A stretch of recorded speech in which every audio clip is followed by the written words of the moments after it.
মৰমৰ ছাত্ৰ-ছাত্ৰীসকল আজি তোমালোক আটাইকে এই ভিডিও চেনেলটোলৈ আদৰণি জনাই আজিৰ ভিডিওটো আৰম্ভ কৰিবলৈ লৈছো আজিৰ এই ভিডিওটোত আমি প্ৰস্তুত কৰিব বিচাৰিছো Memoirs of a Chota Sahib নামৰ লেসনটোৰ 2 মাৰ্কছৰ কুৱেশ্যন আৰু এনসাৰ সেকেন্ড ইয়াৰৰ কাৰণে ক্লাস 12ৰ কাৰণে প্ৰয়োজন হোৱা এই লেসনটোৰ 2 মাৰ্কছৰ প্ৰথম কুৱেশ্যনটো হৈছে What character of the north bank of the Brahmaputra did John Rountree refer to?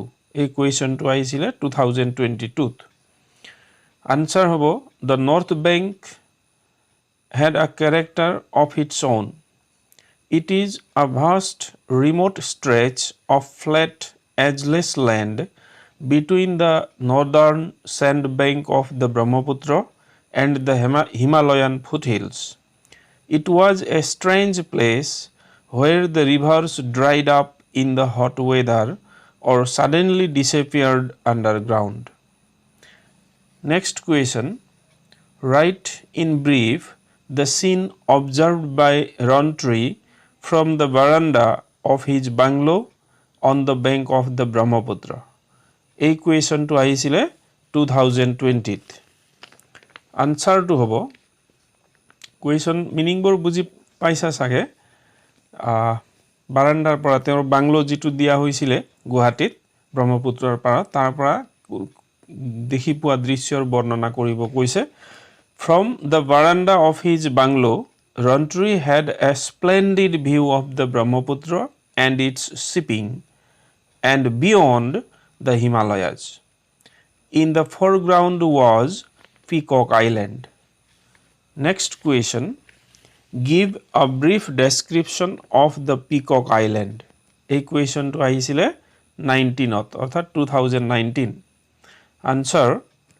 The Peacock Island is a tiny বুলিও কয় island of the Brahmaputra. There is a Hindu temple known as Umananda on it, and its dome is just visible from Rountree's bungalow through the trees. There is no peacock but only monkeys on the island. Next question. What is a marboat and how is it operated? Etu ahisile 19th. Answer hobo a marboat is a ferry consists of a plank platform covering 2 open boats placed alongside one another. These are either paddled across the river or connected by a running cable to another stretched across the river, are propelled from one side to the other by the force of the current. এতিয়া আহো আমি ইয়াৰ পিছৰ কুৱেশ্যনটোলৈ Who was John Rountree? এটো আহিছিলে 2022 ত John Rountree was the last British senior conservator of forest of Assam. Later on, he took up work as a journalist and media commentator in England. Next question. What unusual visitor did Rountree have in his bungalow one night? A question to আহিছিলে 2018th. The unusual visitor was a tiger and presumably had been washed up by a flood. The pug marks of the tiger were clearly traceable through the compound of Rountree's bungalow at Guwahati.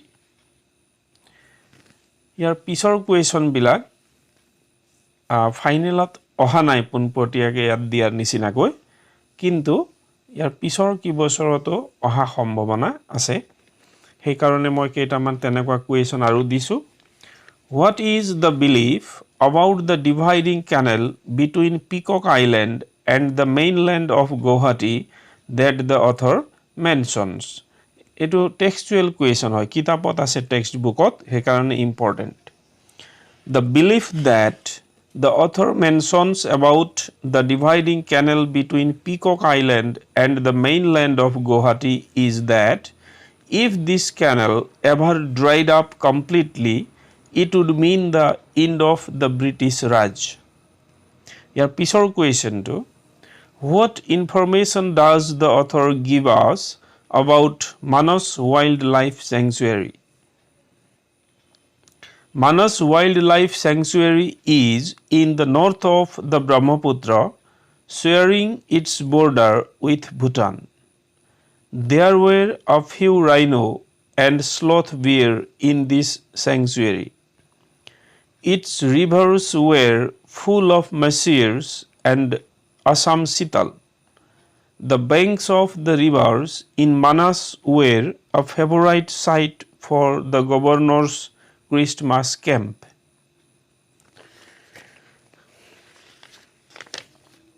Your pisor question to laiso relate the author's reminiscence of the forest bungalow at Kulsi.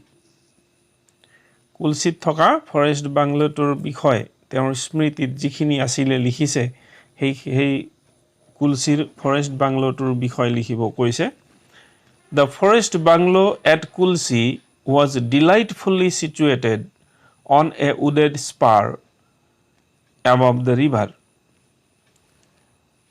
The bungalow was surrounded by teak plantation. There was also a rubber plantation close by the bungalow.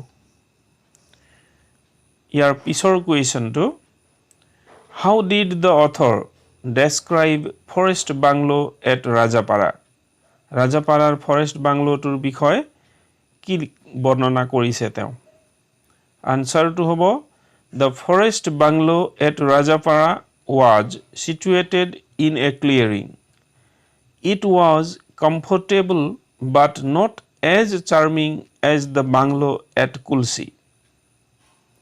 A few bats lived in the roof of the bungalow and their fusty smell made the forest personnel's stay irksome. Irksome mane amoni dayak, tiresome. Gotike eikhini asile সম্ভাব্য পৰীক্ষাৰ বাবে যথেষ্ট সম্ভাৱনা থকা আৰু 2 marks carry কৰা question আৰু হিয়তৰ answer আশা কৰিছো তোমালোকক সহায় কৰিব আৰু ভিডিওটো কুৱেশ্যন এনসাৰ বিলাক যদি ভাল পোৱা তেতিয়াহলে লাইকস আৰু কমেন্ট কৰিবা থ্যাংক ইউ